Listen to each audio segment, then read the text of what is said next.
My name is Peristu Imami, and I'm the host of The Road to Success for Your Highly Sensitive Child.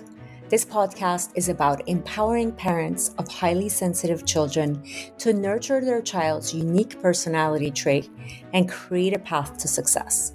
Our podcast provides guidance, insights, and support to help you unlock your child's full potential, fostering resilience, confidence, and a bright future. If you're new to my podcast, please go back and listen to episodes 1 and 2 because they provide information on high sensitivity that all subsequent episodes will build upon. To book a private coaching session with me, please visit my website at parentinghsc.com. The next myth is highly sensitive people are too sensitive to handle constructive feedback. And this is similar to what we talked about earlier in the episode, so I won't go too much into it. But criticism, feedback, I see those to be one and the same, really, as far as how you handle them. They're different, of course, but the way you handle them are the same.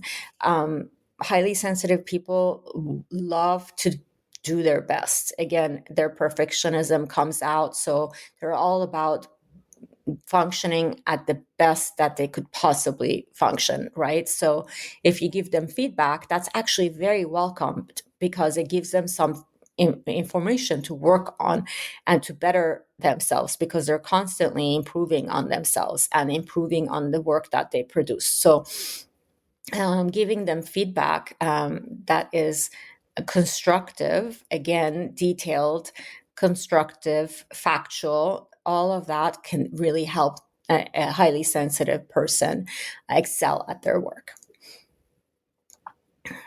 The next one is highly sensitive people are overly cautious or risk averse.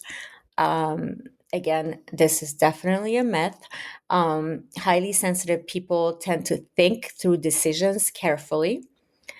So they weigh the pros and the cons, and they think about every aspect of the situation before they make a decision. They're not the kind of people that don't make a decision if they don't have all the data. It's not the case. It's just that if they can have data to support their decisions, they prefer that. So if data exists, they're going to go ahead and collect as much data as possible because they like to make an informed decision.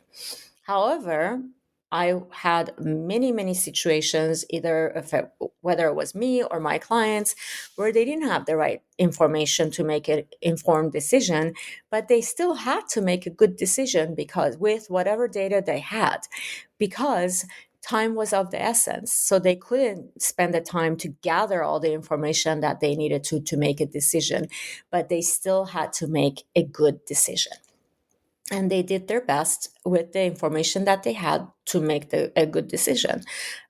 So definitely, we're really good at making decisions, actually, because I personally love making decisions. And I love making informed decisions, of course, but I have had situations where I didn't have much to go on and I still, made the decision. And lucky for me, it happened to be the right one. So they do sometimes approach risks with caution. And the caution is not that they don't want to take risk. It's just that they want to be knowledgeable about the risk that they're that they're taking. So again, that's where they're going to gather all the information they need to make sure that the risk is mitigated. Because who wants to take a risk without thinking it through and then have it blow up in your face? Obviously, nobody wants to do that. And then highly sensitive people are always overwhelmed or burnt out. This could be the case if the person doesn't know. It is a myth, by the way, so you can't say all highly sensitive people are overwhelmed and burned out. No, this is not the case. They can be overwhelmed. They can be burnt out. I have gone through both. I have been overwhelmed in the past, and I have worked so hard that I got burned out. But the situation can be very easily prevented if you know how to regulate your nervous system, as we talked about earlier in the episode. So it's very easy to regulate your nervous system, especially if you do it on a daily basis. There are many, many somatic practices, hundreds of them, that you could be doing. 5 minutes a day is all it takes. And depending on your nervous system, if your nervous system is very, very dysregulated, I recommend to my clients that they regulate their nervous system twice a day, once with their morning routine and once in the evening with their evening routine. However, once they're on track and their nervous system is balanced, then they can go ahead and just do 5 minutes per day. And they can choose to do it in the morning or in the evening. For me, it works out the best to do it in the evening. It helps me sleep better. And so I choose to do it in the evening. But you can do it anytime, even in the middle of the day if you wish. But it has to be consistent. So you can't skip days and expect to get the same result. Same thing as if you didn't brush your teeth every day and your teeth, started getting cavities and stuff, and you would be surprised by that. Obviously, you wouldn't be surprised by that. Let's see, what else? Okay, lastly, highly sensitive people don't make good networkers. That is not the case. So highly sensitive people might not enjoy large networking events because of the fact that we have our empathy level is so high that we pick up on people's emotions, especially if we don't know how to create a bubble of protection for ourselves on a daily basis. I practice that, but I know a lot of people don't even know what that is. So they may not be able to protect their energy in large groups or even in smaller groups. You need to protect your energy, no matter what situation you're in. But but larger networking events could be problematic for highly sensitive people because of their being an empath. And if they're introverts, obviously that would be too much for them as well because of the introversion aspect of things. But again, they're great at building relationships. They're great at networking. They don't like superficial relationships. They don't like superficial talks like how's the weather, those kind of things. We are bored with those kind of discussions. We like deep, meaningful discussions. We like deep, meaningful connections. So, in general, I think most of the people that I work with prefer to be in a smaller group setting or one-on-one. But that doesn't mean that they can't be in a larger networking events or larger groups. But they are like their listening skills and their just the way they interact with people, they gain trust very easily and they build a good strong rapport with people. So for example, with me, I have very good relationships with many people from my past in various organizations. From some microsystems, I have people that I'm in contact with after I don't know, it's been 2009 until now it's 2024. So it's been a long time, but I still maintain contact with them. And we have very strong relationships with certain people from that company. And all other companies that I've ever worked at, I have many people that I've kept in touch with and have built really great rapport with that until today I still have them. So for us, because we are great listeners, because we're empathetic, because we care about other people, and we care about their well-being, people see that and they sense it, they feel it, and they get drawn to it. So then you can build very strong trust-based business relationships. So now let's move on and talk about why being a highly sensitive person could be a competitive advantage to your organization. So the first thing is their attention to detail. Highly sensitive people tend to notice details that others might overlook or miss altogether. This is a powerful skill in tasks that require precision, such as data analysis, quality control, editing, project management, or customer service. Um, their heightened awareness helps them spot issues before they even occur so that they can be proactive in taking care of those issues. So, leading to this would lead to better problem solving and more efficient and effective execution. Secondly, their empathy and emotional intelligence. Um, as a highly sensitive person, you're often deeply attuned to the emotions of others. Your sense of your empathy is actually very, very strong. So your empathy is completely on a different level than someone who is non-highly sensitive and is empathetic. Um, so this level of empathy allows highly sensitive people to excel in roles that require strong interpersonal relationships, such as leadership, customer facing roles, HR, or team collaboration. For instance, in my career, my job, the jobs that I absolutely loved, where I had a customer facing role because I had an amazing time building my relationship with my customers. They loved working with me and I loved working with them. And, some of my customers I'm still friends with actually, and we still keep in touch on a professional level. So they highly sensitive people tend to build trust and rapport quickly, which fosters healthy work environment and positive employee relationships. They're creative problem solvers due to their deep processing skills. Um, they can take in a lot of information and they have a way of synthesizing that data, and just they're so good at it. They're so good at honing in on what the data that matters and is that is impactful and useful. So this allows them to also come up with creative and innovative solutions to complex problems.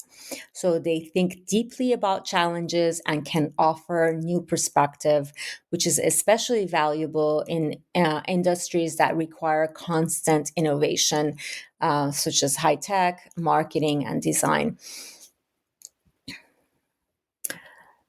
And by the way, in the software world, we have this method of software development called agile, which is basically you're constantly improving your software application and you're doing quick releases, but constantly adding and improving and making adjustments to your software application. And this is exactly how highly sensitive people live their lives altogether, is in this constant growth mindset, um, constantly being mindful of, okay, how can I do something better? How can I improve the way I interact with people? How can I improve this process that I've built? Or how can I improve the quality of this, product that we're building?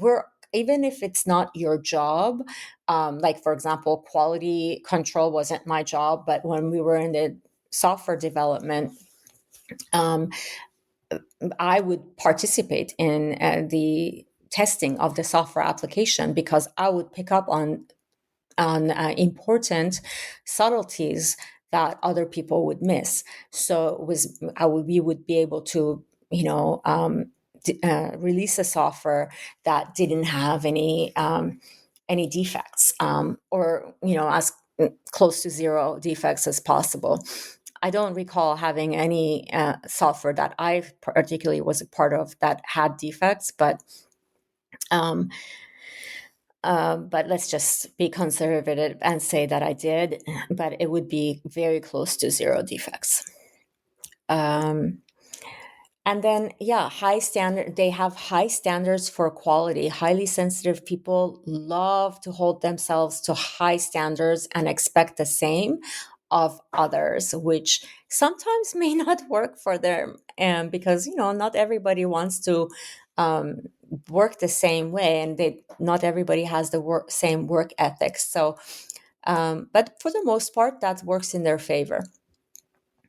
So, this intrinsic drive for excellence and quality can result in the delivery of superior work, particularly in professions that demand accuracy, precision, or high creativity. Again, think of software applications, for example. And the other one is customer service. That's a really good area where highly sensitive people can really excel. Because of the fact that they're very thorough and they're meticulous, and they ensure that no detail is left unaddressed. Um, then the next one is they're highly sensitive people tend to immerse themselves fully in tasks that interest them. Of course, if they're not interested in the task, they probably won't even bother going for that type of a career, because they really, when they work on something, they really give it all that they have and then some. They're the people that don't just put in 110%, they put in 130%, for example. They really do work hard, and they give it all that they have. So this deep level of engagement means that they're more likely to deliver quality work consistently.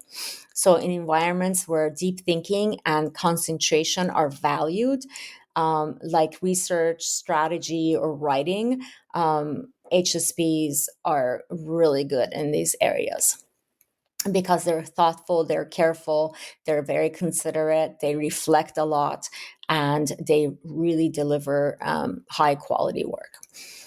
And then their ability to navigate complex social dynamics. Again, we talked about this before, but highly sensitive people have a strong awareness of subtle social cues and dynamics. So this makes them very effective at conflict resolution, navigating challenging interpersonal situations, and of course, building really strong trust-based relationships. Yeah, and they're also very good at mediating between colleagues, because they like to understand people's different viewpoints, and they stay neutral. They don't take sides, so they stay neutral. And because of that, people trust them because they know they're not going to take sides and they're not going to have favorites, and they're going to want to have create an inclusive and harmonious workspace. So they're going to be neutral when they come to help somebody resolve an interpersonal conflict, and they really try to show the two people that are having conflicts what they have in common, rather than focusing on what they don't have in common and what they're arguing about. So they create win-win situations, basically. So this can be invaluable for leadership, collaboration, and maintaining a positive organizational culture. And then, of course, strong ethical compass. Oh my God, highly sensitive people are driven by strong sense of morality and ethics, which can make them very reliable, trustworthy, and conscientious team members. Their internal compass often guides their decisions, making them well suited for roles that require integrity, such as compliance, social responsibility, or advocacy. Now, if you want HSPs to do something that is kind of iffy, they are not your people, because they just absolutely can't do that. It's something that they have very, very strong ethics. So even if it's something small, they're not really going to deviate from their values. So you might want to give that kind of work to somebody that is non highly sensitive. Um, Next is basically being resilient, very resilient and strong. So while highly sensitive people may experience stress more intensely because they have deeper feelings, they feel things very deeply, and they are, you know, empaths, but they develop excellent coping mechanisms. They may be particularly skilled at managing stress in high pressure situations. For example, like I have, using methods such as mindfulness, reflective thinking, or creative, structured, predictable routines. For example, in my line of work, it was very important, in one, not every job, but in certain jobs, it was very important to build a predictable process that each client could follow, because they like that predictability. They like knowing what comes next, so that they could plan for it, and that way they can work with us more effectively. So I was able to build that for them and make sure that the customer is happy with the process that we would come up with. So they can be very resilient in workplaces with high demands or uncertainty, even though they love predictability, but they are very resilient people, and they know how to how to take care of themselves, to make sure that they can handle these various situations that could be stressful. And then they're very sensitive to feedback, like we talked about earlier. We love improving ourselves. We love improvement no matter what it is, like whether it's on our project, our work, our family, our home, whatever situation it is, we are constantly wanting to improve things and make things better. So, and that means that we want to receive feedback that's valuable to us and that is constructive, because maybe we don't see something that somebody else is seeing. That's the beauty of having a diverse team that you work in, because every person brings a unique perspective to the team, and so you can really learn and grow from that situation. And since highly sensitive people have a very growth mindset, getting feedback is very important to them. And then ability to foster diversity and inclusion. I think their sense of value and their empathy, and just their, the way that they handle interpersonal relationships, um, and having that heightened sensitivity, having the deep emotions, makes highly sensitive people really want to create a more inclusive and empathetic environment. And also, the other reason, I think, this is just my own personal belief, is that because we see that we are different than the majority of the population, and we've felt this from the moment we were little until and going through the various stages of our lives, we see that we're not blind to it. We see that we're different than other people. We see that we're different than 80% of the population.